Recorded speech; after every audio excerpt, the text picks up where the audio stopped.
parang tayo ano, Ate Dili. Ano kayo ulam ni pinakalitis mo, Ate Dili? Oh, napanood ko pa yung traditional malagkit na gata pero may upcoming saon. Mamaya ano, alas 4.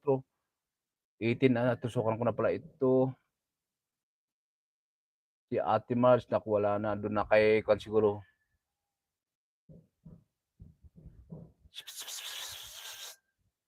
Daily Food Journey, go to channel ni Kabsat, Eric Kids. Ito sinigang na bako, ano? Ito hindi nakita ko, hindi nakapula ito, Ate Daily. Sinigang na maka na may kasamang mamoy. Tama ba? Mamoy at saka maka? Aba, ang dami to. 172 ako dito, no, Ate Daily Food Journey. Sinigang na maka, ay baka pala nung maka. Filipino style. Tama.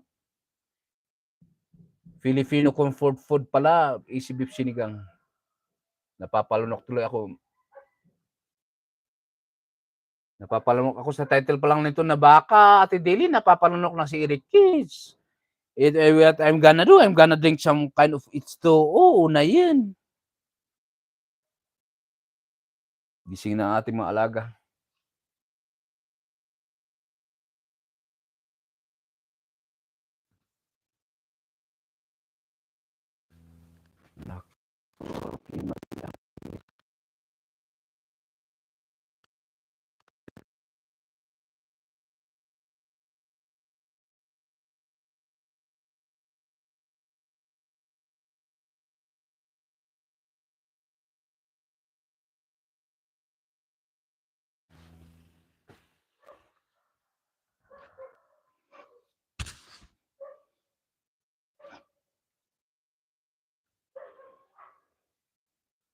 Ipasok na lang natin yung live natin.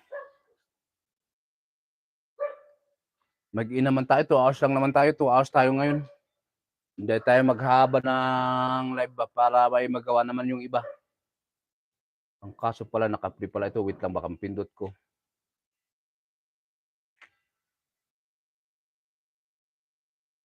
Yan, naharang na si... Sino yung naharang?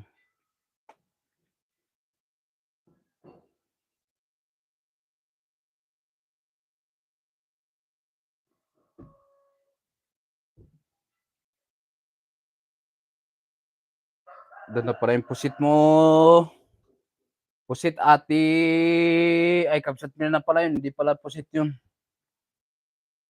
Sinigang na baka pala yung kanina. Banding time birthday ni Kabsat Mirna. At pasok ko yung live ko, ano.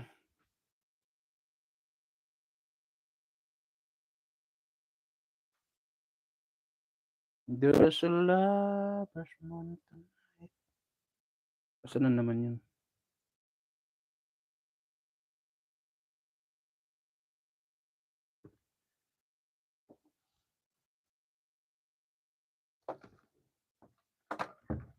Ay, sino?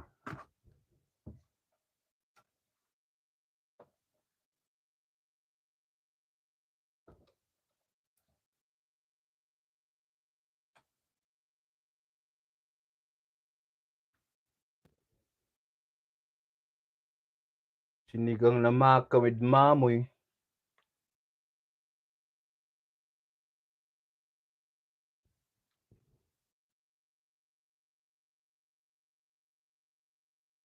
For 7.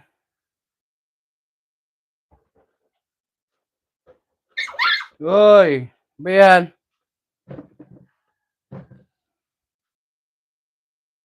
Nauna pa. Ang bilis nyo naman. Nandito nauna kayo agad dyan sa upuan. Hindi ko na natin yung live. Huwag ka makulit yan, Akiro, ah. Madaganan mo iman yung pusa dyan, o madaganan mo sa bit-bit.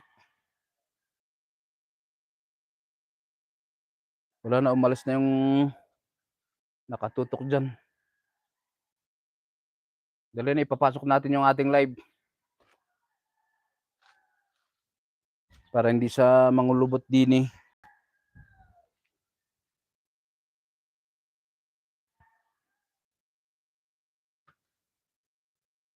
Naku, naka-block pa na. Iapo.